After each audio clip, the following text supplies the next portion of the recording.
योजना अर्बन 2.0, इस योजना के अंदर अभी नए रजिस्ट्रेशन स्टार्ट हो चुके हैं। अगर आपको सरकार की तरफ से घर बनाने के लिए अभी तक कोई आर्थिक सहायता नहीं मिली है तो इसका जो रजिस्ट्रेशन है आप ऑनलाइन खुद से ही कर सकते हो। सरकार की तरफ से घर बनाने के लिए आपको 2.5 लाख रुपए दिए जाते हैं और ये जो अमाउंट आपके बैंक अकाउंट में आ जाएगा। अब कई सारे लोग रजिस्ट्रेशन करते वक्त कई सारी गलतियां करते हैं जिससे कि उनका जो फॉर्म है वो पेंडिंग डला रहता है।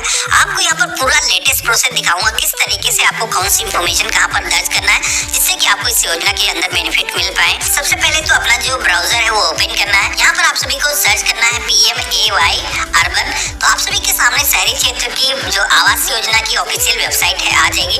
इस वेबसाइट का जो लिंक है मैंने वीडियो के डिस्क्रिप्शन में पिन कमेंट में भी आपको दे रखा है। डायरेक्टली आप इस पोर्टल पर आ सकते हो। अब यहाँ पर सबसे पहले तो आपको डिस्क्लेमर दिया गया है कि प्रधानमंत्री आवास योजना शहरी का अगर आपको बेनिफिट लेना है तो ये जो योजना है इसके अंदर गवर्नमेंट की तरफ से कोई भी आपको किसी को पैसे देने की जरूरत नहीं होती। किसी को भी गवर्नमेंट ने अथराइज नहीं किया है तो कोई भी अगर आपसे इसके नाम से पैसे मांगता है तो मत देना, खुद से आप अप्लाई कर सकते हो। पूरा प्रोसेस मैं आगे आपको दिखाने वाला हूँ। तो सबसे पहले तो ये जो डिस्क्लेमर है इसको हम क्लोज कर देंगे और इसके बाद में आप सभी के सामने वेबसाइट का जो इंटरफेस है सेम कुछ इस तरीके से आ जाएगा। अब यहाँ पर आप देखोगे कि प्रधानमंत्री आवास योजना के अंदर अभी तक गवर्नमेंट की तरफ से कितने ऐसे लोग हैं जिनको आवास दिया जा सका है, कितना पैसा गवर्नमेंट की तरफ से खर्च किया गया है। यहाँ पर आप सारे पैरामीटर्स देख सकते हो। एक नया आवेदन आपको करना है तो ऊपर की तरफ आप आओगे। यहाँ पर आप देखोगे कि अप्लाई फॉर PMAY अर्बन 2.0 का ऑप्शन दिया गया है। इस योजना के अंदर नया फॉर्म दर्ज करने के लिए इसी आइकन पे आपको क्लिक करना है।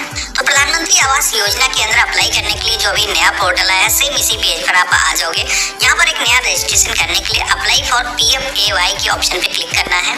तो आवास योजना के अंदर अप्लाई करने के लिए सबसे पहले तो यहाँ पर बेसिक जो इन्फॉर्मेशन है वो दिखाई गई है क्योंकि ये जो ऑप्शन है आगे फॉर्म के अंदर आपको सिलेक्शन करना है तो इनके बारे में आपको जानना बेहद ही जरूरी है। यहाँ पर आपको बताया गया है कि प्रधानमंत्री आवास योजना के अंदर किस किस तरीके से बेनिफिट दिया जाता है, कितना अमाउंट आपको बेनिफिट मिल सकता है। जिसमें कि पहला ऑप्शन है बेनिफिशियरी लेड कंस्ट्रक्शन वाला BLC वाला। इसके अंदर गवर्नमेंट की तरफ से 2.5 लाख यानी कि 2.5 लाख रुपए आपको दिए जाते हैं जिसमें कि आप सभी का जो इनकम है वो मैक्सिमम 3 लाख रुपए होना चाहिए और आप सभी के पास में लैंड होनी चाहिए क्योंकि खुद की आपकी जमीन पर आप घर बनाने वाले हो।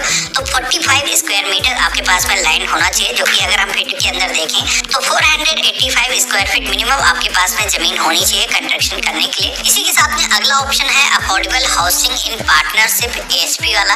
अब यहाँ पर इसके अंदर गवर्नमेंट की तरफ से शहरी क्षेत्र में आपने देखा होगा कि बहुत सारे फ्लैट निर्मित किए जाते हैं, प्राइवेट एजेंसियों के साथ में मिलकर के घर बनाए जाते हैं। वो जो घर है अगर आप लेना चाहते हो तो उसमें भी गवर्नमेंट की तरफ से 2.5 लाख रुपए तक की जो आर्थिक सहायता है वो दी जाती है। इसी के साथ में अगला ऑप्शन दिया गया ARH यानी कि अफोर्डेबल रेंटल हाउसिंग वाला। अब यहाँ पर ये जो फीचर है उन लोगों के लिए होता है जो शहरी क्षेत्र में रहते हैं लेकिन आर्थिक रूप से काफी कमजोर है, जो लोग खुद का अपना घर नहीं बना सकते, जैसे कोई प्रवासी मजदूर है, स्ट्रीट वेंडर है, तो उनको गवर्नमेंट की तरफ से रेंटल हाउसिंग का जो बेनिफिट है वो देती है। जिसमें कि यहाँ पर आप सभी को किराए के जो मकान है वो प्रोवाइड किए जाते हैं जिसमें पानी सीवरेज की जो व्यवस्था है वो मौजूद होती है। कौन कौन लाभ ले सकता है इस योजना के अंदर? तो प्रवासी मजदूर है, स्ट्रीट वेंडर है, इसके अलावा कई सारे यहाँ पर ऑप्शन दिए गए हैं। इन कैटेगरीज में अगर आता है कोई भी और उसकी जो इनकम है 3 से 6 लाख रुपए के बीच में है तो वो इस योजना के अंदर जो रेंटल का बेनिफिट गवर्नमेंट की तरफ से दिया जाता है इसमें आपको खुद की जमीन खरीद करके या फिर फ्लैट खरीदने की जरूरत नहीं, रेंटल पर आपको आवास मिल जाता है तो इसके अंदर भी आप बेनिफिट ले सकते हो। इसी के साथ में अगला ऑप्शन मिलता है इंटरेस्ट सब्सिडी स्कीम ISS वाला।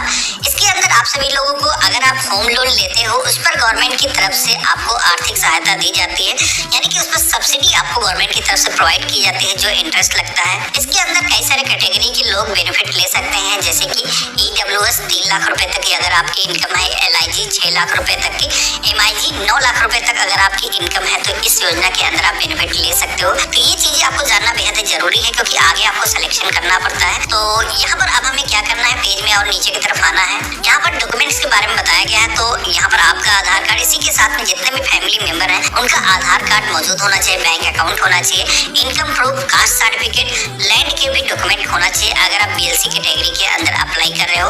अप्लाई करने के लिए इस पेज में नीचे की तरफ आना है, प्रोसीड की टैब पे क्लिक करना है। तो यहाँ पर सबसे पहला जो ऑप्शन आता है इसमें आप सभी की जो एनुअल इनकम है यहाँ पर आपको फिल करना है और इसके बाद में किस स्कीम के अंदर बेनिफिट आप लेना चाहते हो, जैसे कि मैंने वहाँ पर आपको सारे ऑप्शन के बारे में बताया था वही ऑप्शन यहाँ पर आ रहे हैं। तो BLC बेनिफिशियरी लेड कंस्ट्रक्शन, इसके अंदर हम अपनी खुद की जमीन पर अपना जो घर है वो बनाना चाहते हैं तो यहाँ पर इस ऑप्शन का सिलेक्शन करेंगे। इसके बाद में आप सभी से ये पूछा जाता है कि आपके पास में इससे पहले कोई भारत के अंदर कोई पक्का घर आपके पास मौजूद है तो अगर है तो यस करना है, नहीं है तो नो के ऑप्शन पे क्लिक करना है। इसी के साथ में अगला ऑप्शन मिलता है, अगर आपने इससे पहले किसी भी केंद्र सरकार की योजना या फिर किसी भी स्टेट गवर्नमेंट की योजना के अंदर घर बनाने के लिए अगर आपने आर्थिक सहायता लिया हुआ है तो यहाँ पर आपसे पूछा जाता है, बेसिकली आपकी एलिजिबिलिटी यहाँ पर तय की जाती है। तो यहाँ पर हमने नहीं लिया हुआ है, नो के ऑप्शन पे क्लिक करेंगे, एलिजिबिलिटी चेक के ऑप्शन पे क्लिक करेंगे तो यहाँ पर हम एलिजिबल हैं। हमारे सामने फॉर्म का जो नेक्स्ट पेज है वो आ चुका है। अब यहाँ पर आप सभी को अपना जो आधार नंबर है सबसे पहले तो फिल करना है, और जो भी आपके आधार कार्ड पर नेम है सेम उसी तरीके से आपको फिल करना है, और पेज में नीचे की तरफ आना है, आधार की परमिशन अलाउ करने के लिए इस आइकन पे क्लिक करना है, जनरेट ओटीपी की टैब पे क्लिक करना है। आपके मोबाइल फोन पर वेरिफिकेशन के लिए एक वन टाइम पासवर्ड आएगा, इसको आप यहाँ पर फिल करोगे, सबमिट के ऑप्शन पे क्लिक करोगे तो अब आप देखोगे कि आपके आधार कार्ड से आपका जो इन्फॉर्मेशन है वो वेरिफिकेशन हो चुका है। आपका नाम पहले से फिल है, आधार संख्या भी यहाँ पर है, पैन कार्ड अगर आपका बना हुआ है तो आप दे सकते हो, नहीं है तो कोई जरूरी यहाँ पर नहीं है। डेट ऑफ बर्थ अपनी आपको यहाँ पर कैलेंडर के ऑप्शन पे क्लिक करके सेलेक्ट करना है। जेंडर के सेक्शन में आना है, मेल फीमेल जो भी जेंडर है आप चूज करोगे। आपकी वैवाहिक स्थिति क्या है, आप मैरिड हो या फिर सिंगल हो चूज करना है, और इसके बाद में आप सभी के फादर का जो नेम है जिस तरीके से आपके आधार कार्ड पर है उसी तरीके से आपको फिल करना है, और फादर का आधार नंबर भी आपको यहाँ पर फिल करने के लिए बोला जाता है तो ये भी आपको दर्ज करना होगा। मदर का भी नेम उसी तरीके से आपको फिल करना है, और माता जी का आधार नंबर भी आपको यहाँ पर दर्ज करना है। रोजगार की स्थिति क्या है, आप जॉब करते हो, सैलरीड पर्सन हो या फिर आप एक लेबर हो, आपको कई सारे ऑप्शन दिए गए हैं, आप अपने अकॉर्डिंग सेलेक्ट करोगे। नहीं ऑप्शन मिलता है तो अदर का भी ऑप्शन दिया गया है, यहाँ पर अदर भी आप चूज कर सकते हो। तो यहाँ पर एम्प्लॉयमेंट स्टेटस के सेक्शन में जैसे कि मैंने लेबर सेलेक्ट किया है, इसके बाद में आप देखोगे कि ऑक्यूपेशन के सेक्शन में कई सारे काम यहाँ पर दिखाए गए हैं, तो जो भी काम आप करते हो इस लिस्ट में से अपने अकॉर्डिंग आपको चूज करना है। इसके बाद में परिवार की श्रेणी के बारे में पूछा जाता है, तो जैसे कि मैंने पहले ही बताया था कि आप सभी को EWS योजना यानी कि इसके अंदर आपकी जो इनकम है 3 लाख रुपए से ऊपर नहीं होना चाहिए। तो यहाँ पर बताया गया हमारे पास में भारत में कहीं पर भी दूसरा कोई पक्का मकान नहीं है, इससे प्रायोरिटी आपकी मजबूत हो जाती है कि आपको आवाज सबसे पहले दिया जाए। आप सभी की वार्षिक आय कितनी है तो ये भी पहले से फिल है। आप सभी को अपना जो इनकम प्रूफ है वो अपलोड करने के लिए बोला जाता है। अब ये जो इनकम प्रूफ है अगर आपने अभी तक नहीं बनवाया है तो मैंने इससे पहले एक वीडियो बनाया था जिसमें कि इनकम प्रूफ कास्ट सर्टिफिकेट किस तरीके से आप अप्लाई कर सकते हो ऑनलाइन प्रोसेस से, मात्र 15 रुपए खर्च होते हैं, उसको आप बना सकते हो। वही सर्टिफिकेट आपको यहाँ पर अपलोड करना होगा। इसके बाद में रिलीजन के सेक्शन में आना है, हिंदू मुस्लिम सिख ईसाई जिस भी आप रिलीजन से हो आपको अपना रिलीजन सेलेक्ट करना है। कुछ योजनाएं यहाँ पर दिखाई गई हैं जैसे कि आप PM स्वनिधि योजना या फिर आंगनवाड़ी कार्यकर्ता तो नहीं है, PM विश्वकर्मा योजना के अंदर आप शामिल तो नहीं है। तो यहाँ पर ये जो योजना दिखाई गई है इनके अंदर अगर आप बेनिफिट पा रहे हो तो आपको यस के ऑप्शन पे क्लिक करना है, अगर बेनिफिट नहीं मिल रहा है तो यहाँ पर भी आपको नो की टैब पे क्लिक करना है। इसके बाद में पेज में आप नीचे की तरफ आओगे तो यहाँ पर आपको एड्रेस दर्ज करने के लिए बोला गया है। तो यहाँ पर आपको 2 सेक्शन दिए गए जिसमें कि पहला जो एड्रेस है वो आपका प्रेजेंट एड्रेस है, यानी कि वर्तमान में आप जहाँ पर रह रहे हो वो एड्रेस आपको फिल करना है। सेकंड वाला जो एड्रेस का सेक्शन है यहाँ पर आपको परमानेंट एड्रेस, बहुत सारे लोगों के केस में ऐसा होता है कि वो काम के सिलसिले में किसी दूसरी जगह पर रहते हैं तो उन लोगों को यहाँ पर जो टेम्परेरी एड्रेस है वो यहाँ पर प्रेजेंट एड्रेस के सेक्शन में दर्ज करना है। परमानेंट एड्रेस अगर आपका सेम ही है तो इस आइकन पे टिक करोगे तो ऑटोमेटिक ये जो एड्रेस है ये कॉपी हो जाएगा। तो सबसे पहले तो आप सभी को प्रेजेंट एड्रेस के सेक्शन में आना है, जो भी वर्तमान आपका पता है उसकी कंप्लीट डिटेल यहाँ पर दर्ज करना है। ये जो डिटेल है आपका जहाँ पर कंस्ट्रक्शन हो रहा है उसकी डिटेल नहीं मांगी जा रही, अभी वर्तमान में आप कहाँ निवास कर रहे हो यहाँ पर आपको दर्ज करना है। सबसे पहले तो हाउस नंबर, फ्लैट नेम या फिर बिल्डिंग नेम जो भी स्टेट लगती है, डिस्ट्रिक्ट चूज करना है, सिटी का जो नेम है यहाँ पर फिल करना है, अपने एरिया का जो पिन कोड है आपको दर्ज करना है। मोबाइल नंबर के सेक्शन में आकर के अपना फोन नंबर दर्ज कर देना है।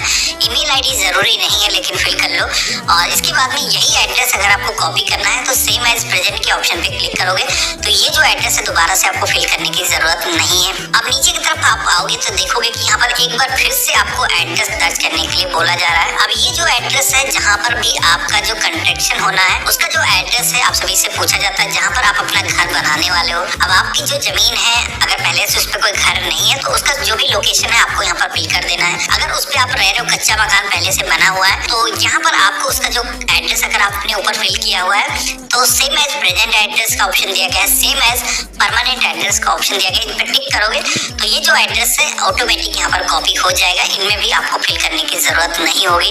एड्रेस को दर्ज करने के बाद में यहाँ पर आपको भूमि के जो दस्तावेज है, जो जिस जमीन पर आप घर बनाने वाले हो उसके जो पेपर्स हैं यहाँ पर अपलोड करना है। तो उसकी जो रजिस्ट्री है उसको स्कैन करके आपको अपलोड कर देना है। इसके बाद में आप सभी को पेज में नीचे की तरफ आना है। ये जो शहर आपने दर्ज किया है जहाँ पर आप अपना घर बनाना चाहते हो, इस शहर में आप कब से निवास कर रहे हो, 1 साल से या फिर 1 से 2 साल हो चुके, जितने भी सालों से आप रह रहे हो यहाँ पर आपको सिलेक्शन करना है। 10 सालों से ज्यादा रह रहे हो तो यहाँ पर ये भी ऑप्शन दिया गया है। वर्तमान में अभी जो आप घर में जिसमें रह रहे हो वो घर आपका कैसा है, खुद का है या फिर रेंट में रह रहे हो या फिर आपके पास में घर नहीं है, तो यहाँ पर ऑप्शन मिल जाते हैं। आपको अपने अकॉर्डिंग ये जो इन्फॉर्मेशन है वो दर्ज करना है।